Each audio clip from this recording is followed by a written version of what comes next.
Welcome to the podcast, Let the Prophets Speak.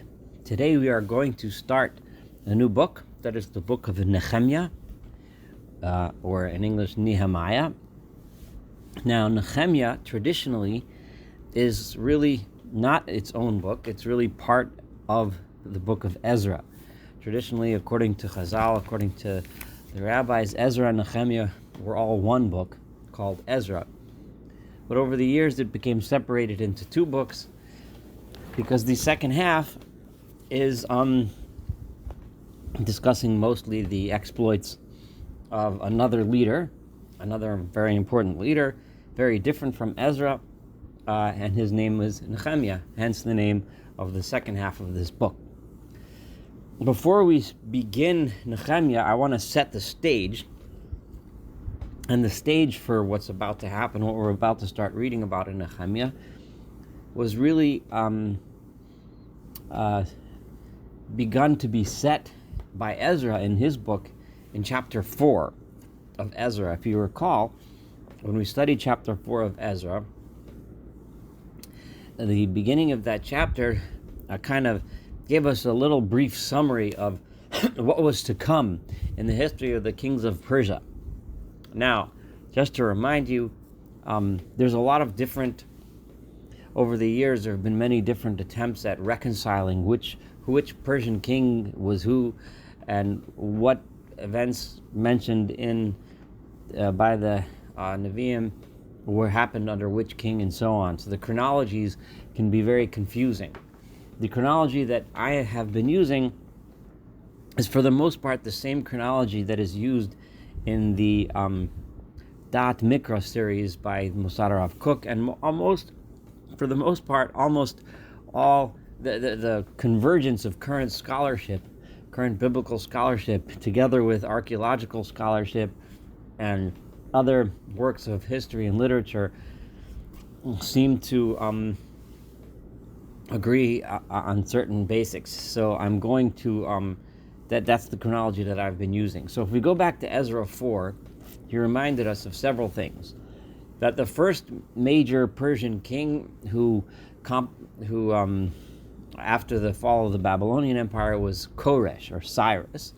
And under Cyrus began the policy of allowing the Jewish people to go back to and resettle the land. We read about this as it happened. In early Ezra, we read the accounts of the return of the people. We read in Zechariah and Malachi accounts of this, that returned under the leadership of Zerubbabel and Yoshua ben Yosadak, as the people came back under the reign of Cyrus. We also read about how in the reign of Cyrus, there was a lot of people making trouble. They didn't let them build, and there was back and forth between the people and the king, and in the end the people were only able to establish the Mizbeach, the altar, but they weren't really able to rebuild the Beis HaMikdash. We know from history that there was then a king after Cyrus was Cambyses, then another one, and then, which very short time, and then the Darius the first. It was under Darius the first, we read, that so during the reign of those kings, so some 20 plus years, there was no more building of the Beit HaMikdash until the reign of Darius, under whom the people did finally get permission to build, and they built the Beit HaMikdash. Although it was a small building, it was not what people hoped for, and so on. After the reign of Darius, in Ezra 4, we mentioned, I'm looking at Pasuk 6, verse 6, chapter 4. Then there was the king Achashverosh. Achashverosh was the king of fame from the book of Esther, under whom a decree was made to kill the Jews in the kingdom. And this decree we mentioned was also mentioned in Ezra 4, where it says, "Malchut Achashverosh betchilat malchuto," in the beginning of his kingdom, Kasvu Sitna, he wrote a bad decree regarding Yoshvi Yehuda, the residents of Judah and Jerusalem. So after Darius, when the Beit HaMikdash, the temple, was built, and the Jews were, things were looking good, comes Achashverosh, and we know from history that the king that followed Darius was Xerxes, who was almost certainly the King Ahasuerus of the Esther story, and the King Ahasuerus mentioned in the Ezra chapter 4. After Ahasuerus was another king named Artaxerxes, and in English that is known as Artaxerxes. So again, there's Cyrus, Cambyses, another guy, Darius, Xerxes, and Artaxerxes. In Hebrew, that would be Koresh, skipping the next two because they're not mentioned in the Bible. Nothing major happened that was relevant to them. After Koresh, there's Daryavesh, then Ahasuerus, then Artaxerxes. The story of Nehemiah happens during the time of Artaxerxes. So it is after the time of Zerubbabel and Yeshua ben Yotzadak. They have left the scene. Their successors are now the leadership. It is after the time of Ahasuerus and Mordechai and his leadership in Shushan. It is now the time. It is after the time of Ezra, as we read before. It is now the reign of Artaxerxes, and which is some approximately 80 years after the Jews started to return to the land under Cyrus. So just keep that in mind, that by the time Nehemiah arrives in the Holy Land, the people have already been there, the Jews have already been there trying to rebuild the Second Temple for several generations, for approximately 80 years. Now, let's go back again to Ezra 4, because this is really important. During the days of Artaxerxes, we read the following story, starting in verse 7 of chapter 4 of Ezra, that a person by the name of several people, the name of Bishlam, Mitridas, and Tovel. Note Tovel, that's Tes, Vav, the word Tov, which means good, El, which is a word for a god, Ushar Kinavosav, and all the other guys that gathered around those guys wrote a letter to Artaxerxes, to Artaxerxes, the king of Persia. And basically, you'd have to go back to my reading of Ezra 4 to hear the entire letter in its entirety. But what they wrote in that letter is that we are all the people that reside here in the land of Judea, and we were sent here by the Assyrian kings who preceded you, the great Assyrian kings, settling in the towns of Shomron, Samaria. This is a hint as to who this Tovel is. This God is good was the meaning of his name, but he wasn't such a great guy in this narrative. We all came and settled here, and then these Jews showed up. And when they showed up, they started rebuilding Jerusalem. And by rebuilding Jerusalem, we know from history that when they had their first temple here, every time they rebuilt their city, they rebelled against the kings that were over them. And these guys are going to rebel against you too. So we need to stop this building from happening. And if you remember, Artaxerxes sent a message answering them. He read this decree, and he answered them the following. Piskomo Shalach Malka. This is the message, the letter that the king is writing back. I have read your letter. I'm summarizing this in my own words, and I'm giving an order. And I gave an order to search into this history and see what the history of this particular province is. Apparently, this province wasn't so well known. It was a small, minor province in the from the perspective and vantage point of the Persian king. And I saw that you're right. There were kings in Jerusalem, and they were constantly rebelling, just like you said. And they constantly rebelled by stopping to pay taxes and so on. So, and I'm going to read this verse, Ezra chapter 4, verse 21, because this is really important. Ka'an simuteim. I want you to issue the following order: Levatolo guvraya ilech, to stop these people from building. I don't want you to build their city. Ad mini ta'ama yitzam, until I give a new order allowing them to build it. So this was like a temporary stop order.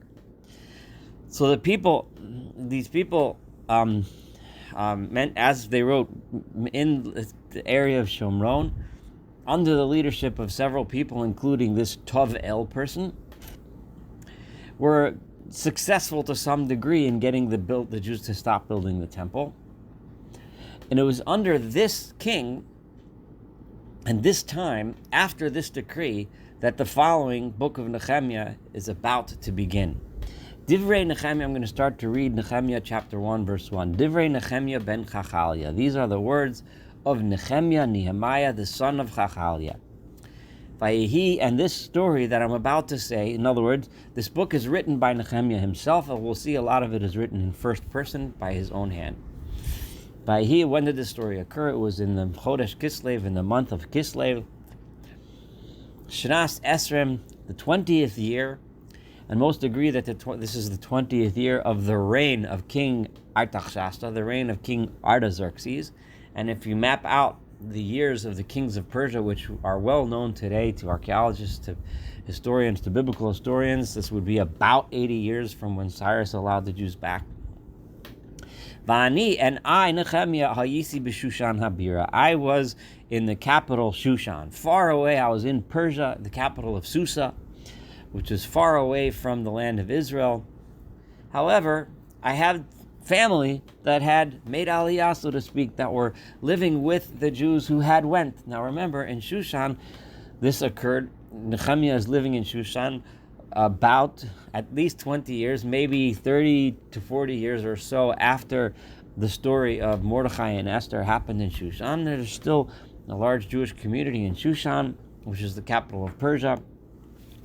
Nehemiah has a brother who lives in Jerusalem, where the people were trying to build a temple and had just had their plans stopped and foiled by these Shomronim, the people living in Samaria, otherwise known as the Samaritans, and it successfully had a stop order from the king issued. But the king left a little bit of an opening, said, until I finish my search on this matter. In other words, this is what I want you to stop building, but I'm still looking into this. I may give an order allowing the building to continue. So Vayavo Hanani Echad Me'achai, one of my brothers, Hanani, who we know was, and we'll see later, this was Nehemiah's actual brother, Anoshim Yehuda, and other people came as a delegation from Judea. They came to Shushan.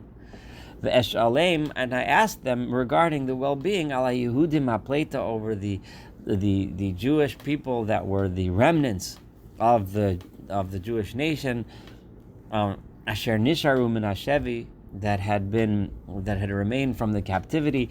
As we've seen several times, this term "from the captivity" seems to mean all of the Jewish people at this time consider themselves the remnants of the captives, referring back to the old Babylonian captivity. And now there is a group of them living in Jerusalem, Al Yerushalayim, and I also asked regarding the state of affairs in Jerusalem. Clearly, he knew that there's a lot going on, that there was all this back and forth. Now my brother and several others came. I wanted to know what was the situation on the ground, because he was very concerned because of all the things we just mentioned. Vayom Ruli, and they told me, Hanisharim Asher Nisharu min Hashevi, those that had been left over from the captivity, Shamba Medina, there in the province of Judea. And they said, Bira'ah gedolah u'v'cherpa, they're in bad shape. They're poor, they're impoverished, u'v'cherpa, and they're embarrassed and ashamed. In other words, the other people, the other various tribes, specifically, as we'll see soon, the Samaritan tribe and several others are ruling over them, and the Jews themselves are downtrodden. B'chomat Yehudan Meforaset, B'chomat Yerushalayim, and the walls of Jerusalem are smashed down and broken. U'she'areh nitzu ba'esh, and the gateways to them have been burned in flames. In other words, the walls are down and destroyed, and they can't rebuild because, remember, the king had made this decree not allowing it. Vayehi, and it was. Says Nehemiah, this is verse 4, Kishamiyet advarim ha'ela, when I heard these things, Yoshavti vo'evke, I sat and I cried, vo'et abla yamim, and for many days I mourned, vo'ehi tzamu mispalel, and I cried out in fasting, and I prayed Lifnei Elohei Hashemayim, before the God of the heavens. Va'omar, and I said to God, Ana Adonai Elohei Hashemayim, please God, the Lord of the heavens, Ha'el HaGadol v'Hanora, the great and awesome God. These are words that we're familiar with in the beginning of the Amidah, the beginning of Shemona Esrei, Hakel HaGadol, but we say the term HaGibor v'Hanora, the powerful and the Nora. But according to Chazal, we know they left the term, Nehemiah left the term Gibor out because God was appearing weak, so to speak, as they say in Hebrew, Kaviyachol, so to speak. Obviously, God is not actually weak, but his appearance to the world is weak. His temple, his city, his people are downtrodden. Shomer habris v'chesed, but you, God, you're the one who guards the covenant. You keep the covenant. You still have this agreement with us, v'chesed, and you keep this kindness le'ohavav, to those who love him, u'l'shomrei mitzvosav, and those that keep his mitzvot, those that keep his commandments. Nehemiah continues his prayer. Oznocha kasheves ve'einecha pesuchos. Your ears should listen, ve'einecha, and your eyes should be open to see, lishmoa, and to listen, el tfilat avdecha, to the prayer of your servant, asher anochi mitpalel lefanecha hayom, that I am praying before you today, yomam v'layla, day and night, al bnei Yisrael avodecha, regarding the descendants of Israel, your servant, umitvadeh, and I am confessing al chatot, regarding the sins b'nei Yisrael, of the people of Israel, asher chatanu lach, that we have sinned before you, va'ani, and I, ubeis avi chatanu, and my entire family have sinned. This is a lot of the prayers during the days of repentance, and the synagogue are designed after this prayer, always anachnu va'avotenu chatanu. In other words, you always approach God, that you always approaches God as a sinner. We know and we admit our faults. We don't walk in arrogantly and say that we deserve this because we're great, but we understand our faults. Chavol chavalnu lach, we have done bad to you, v'lo shamarnu, we have not keeping et ha-mitzvot, the commandments, v'et ha-chukim, and the laws, v'et ha-mishpatim, and the rules, asher tzivita et Moshe avdecha, that you commanded Moses, your servant. Zecharnu es hadavar, please God, remember that which, that promise, asher tzivita as Moshe avdecha lemar, that you, when you commanded your servant Moses, lemar, saying, Atem timalu, if you rebel against me, then ani afitz etchem ba'amim, then I will scatter you among the nations. This is all very familiar from the book of Devarim, the book of Deuteronomy, which Nehemiah is paraphrasing in his own words, but using some of the same words as are found in Deuteronomy, and clearly conveying the messages there. B'shavtem elai, but if you return to me, at verse 9, ushmartem mitzvotai, and you keep my mitzvot, v'asitem otam, and you do them, im yeh nidachachem b'ktzei hashamayim, then even if you are scattered and you are dispersed, b'ktzei hashamayim, to the ends of the heavens, mishama kabtseim, from the farthest places on the planet, I will gather you, v'aviotim, and I will bring you back, el hamakom, to the place asher bacharti, that I have chosen, l'shakenet shmisham, to make my name reside there. I will bring you back to Jerusalem if you behave yourselves. V'heim avodecha, and they are your servants. V'yamecha, they are your nation. Asher padisa, that you redeemed b'chochacha hagadol. Once upon a time, you redeemed them when they left Egypt with great strength, v'yod chazakam, with a powerful hand. And now look, you're bringing them back to Jerusalem, but now they're destitute, they're poor, they're downtrodden, they're oppressed, they're abused, they're being humiliated by their enemies. Ana Adonai, please God, tihina oznocha kasheves, make your ear listen, al tfilas avducha, to the prayer of your servant, al tfilas avodecha, and to the prayers of all of your servants, hachafetzim, that desire lirat shemacha. They want to do good, they want to fear your name. V'hatzlicha na, now we get the idea of what Nehemiah is praying for. Constantly and consistently we'll get the idea from Nehemiah. Nehemiah embodies what is one of the most important values in the religion of Judaism, and that is prayer must always be backed up by action.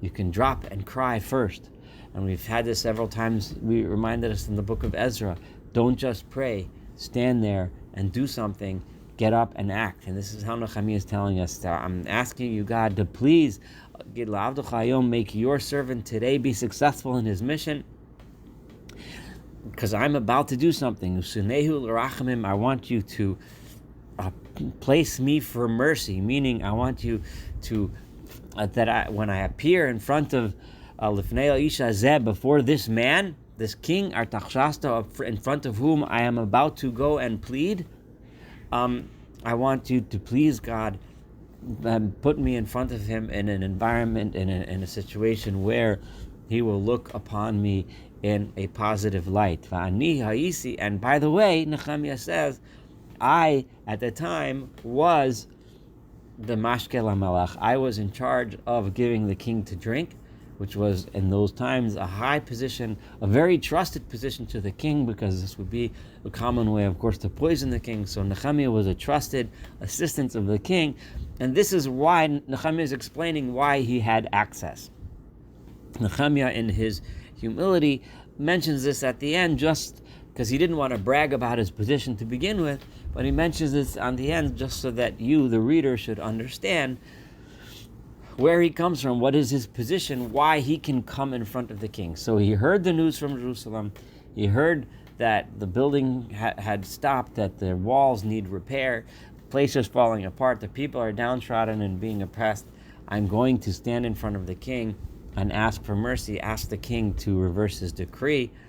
And we will learn when we read chapter 2 together what happened when Nehemiah appeared before the king. Thank you so much for studying chapter 1 together.